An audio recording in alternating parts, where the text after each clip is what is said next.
Last year, one of my rental properties brought in tens of thousands of dollars in rent, but that's not how much I made at the end of the day.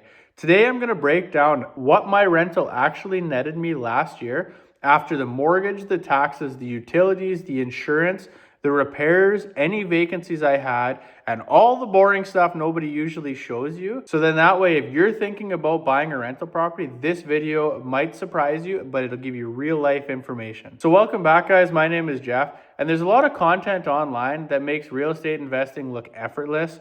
It's cash flow this, passive income that, you don't have to get out of bed, you make all this extra money, blah, blah, blah. But rental ownership may be messy. It could be uneven. It's very different from month to month. It's not guaranteed. So today I'm going to lay out all the numbers, the real expenses, and what I actually walked away with last year from one of my rental properties here in town. So let's talk about the number that everybody loves to talk about, and that's gross rent. That's how much money the property brought in at the end of last year throughout the whole entire course of the year. So over the past year, my rental property brought in $48,000 in total rent. This sounds great until you realize gross rent is meaningless on its own. Because the rent is just the top line, very first starting point, the real story comes out after. And this is where most people in videos stop talking. So the things that come out of my rent every single year are mortgage payments, property taxes, insurance, utilities, rent and maintenance, vacancies and tenant turnovers, and other miscellaneous costs. None of these are optional expenses, and none of them show up in those $5,000 a month passive income posts people make. So here's what my actual year looked like. And like I mentioned, it brought in $48,000 in rent. Now let's subtract all my expenses. The mortgage cost me $14,400 last year alone. The property taxes, $3,900 per year. Insurance was $2,600 last year. My utilities cost me $10,500 last year, and that's heat and hydro, sewer, water, things like that. Now, my repairs and maintenance was only about $1,200 because it was a pretty quiet, pretty low, pretty cost-effective year, which was nice.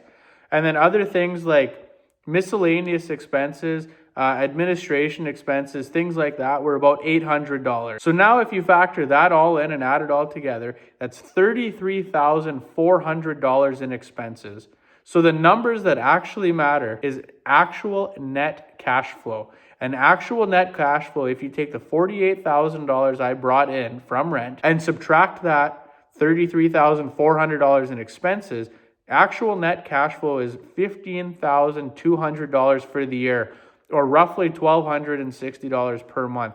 That's what I pocketed at the end of the day after everything. Now, here's the important two things for me to point out. One, this is a duplex like I seem to push on people all the time, meaning that rent of $48,200 was split between two separate units of $2,000 each per month. And that $15,200 in profit did not come in evenly. Some months were great, some months were average, and some months cost me the whole entire thing. Winter months are crazy expensive with my heating for that property because it has electric baseboard heat. So sometimes I can get hydro bills upwards of $600-700 for that place. So rentals are not like a salary, they're a business. Businesses have uneven cash flow, just like properties do. Now here's where the numbers that I like to see get interesting. And things like the $15,200 was just cash flow. But on top of that, my tenants also paid down the mortgage. The equity increased over the course of that year. It helped me benefit from appreciation, and I got lots of tax deductions from that property. Mortgage pay down alone added thousands of dollars to my net worth last year, and I never even saw that hit my bank account. This is why rental properties can be super powerful, but only if the numbers make sense to you. So let's answer a real question that lots of people have. Was it worth it? For me, I would say yes, absolutely. And not because it was easy and not because it was passive. There was middle of the night emergencies. There was big snowstorms that I had to go plow snow for in the middle of the night. Things like that, because those are your responsibilities, things that you have to get up for, things you have to go do. So it was not passive. But the things I do like about it is the property paid for itself. It generated a real cash flow. It increased my net worth quietly in the background, as I mentioned, and it moved me one step closer to financial independence. Rentals aren't about getting rich fast. They're about building wealth quietly in the background over time. Now, the biggest mistake most people make when analyzing a rental property is focusing on the wrong things. They focus on the purchase price, the rent alone, or the possible rent that they could get, and some appreciation fantasy that they may have, instead of things like risk tolerance, long-term sustainability, reserves that they may have, and cash flow after expenses. If your rental only works in a perfect scenario, perfect year, it's not a good rental property. So here's a quick and honest takeaway. My rental property absolutely did not make me rich last year, but it paid me over $15,000. It increased my net worth, and it kept working while I focused on other things as well. That's what real rental income looks like. No hype, no screenshots, just steady progress.